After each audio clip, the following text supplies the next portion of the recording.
After decades of solitary study into this affliction, I have learned that it is by no means mine alone. Indeed, the city is home to an entire society of similarly afflicted individuals with whom I've only recently made contact. They are an understandably standoffish sort, by and large, but I have been able to confirm with them that the condition is indeed vampirism, which apparently comes in a multitude of strains, each with a spectacular set of symptoms such as invisibility and even a sort of lycanthropy.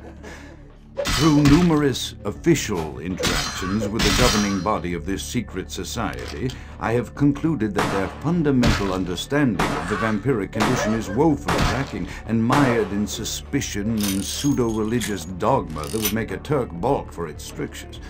Indeed, they seemed impressed with my studies and the eloquence with which I was able to present them. Apparently, the typical sufferer of my particular strain of vampirism is far from the vanguard of the King's English. So impressed were they that they even offered me an office in their government, a rather high office by the sound of things. I believe I shall accept.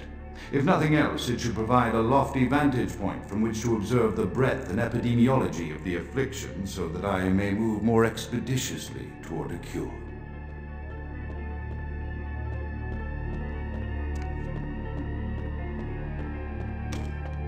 I have accepted the role of Primogen for Clan Malkavian, the dreadfully winsome label applied to the particular strain of vampirism I suffer, so named for some supposed vampire father figure of old, more poppycock grown from a backward culture that seems interminably drawn to children's tales and the fiction of Victorian romance, when it should concern itself with the science behind their suffering.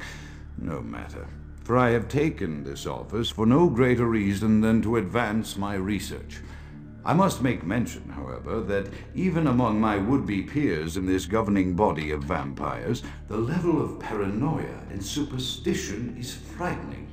Their intelligence is not the question, oh, indeed. As they courted me for this appointment, I had to suspect that their overtures were hand-tailored to what must be my obvious infatuation with reason, for the devil would do well to have such honey-tongued tempers. Even so, I could not help but notice the dressing of language these vampire leaders chose for their siren song. Whether it is born of habit, from addressing their unwashed, ill-educated subjects, or from their own deep-seated beliefs, their linguistic flourishes belie a faith in superstition over the providence of empirical reason that must be an all-pervasive theme in this society of darkest night. Damn it all, now I'm doing it too.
As I expand my dealings with the vampire government, I have encountered a disturbing new symptom of this affliction.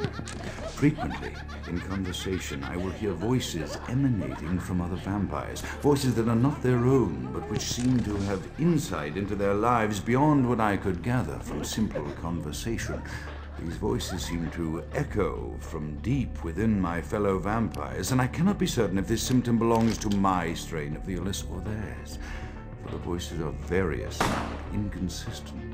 I dare not mention this symptom to my vampiric peers, for they have proven themselves true predators to whom I could be loath to reveal any sign of weakness. Indeed, these voices have counseled me against confessing their presence, and until I can confirm their source, I will listen. The information the voices have given me ranges from curious to frightening. The latter case is especially true of one powerful vampire whose name I shall not commit to recording in the interests of self-preservation.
The voices have increased in frequency and direction of late. They have begun to stay with me long after conversation has ceased and are serving as quite a distraction. I fear others are beginning to notice my preoccupation at the vampire gatherings. I am thinking again of the particular vampire of whom I spoke previously, who I dare not name for my growing fear. If the voices are to be believed, then my caution is warranted, for they speak of... I am no longer safe. I know it. The voices have proven themselves authentic, and I have withdrawn from the vampire society entirely. My absence will no doubt draw attention, but I could no longer hold my fragile composure around the ravenous eyes of my vampire peers, especially not around him. The voices compelled me to make what I fear is a Faustian bargain, for their demands are constant and merciless. I have secluded myself within the mansion. I know he will strike out at me. He will go to any length to achieve his ambitions, and he knows it, I know. I have taken precautions to protect my beloved wife. Her cure will have to wait until our immediate safety is guaranteed. The mansion was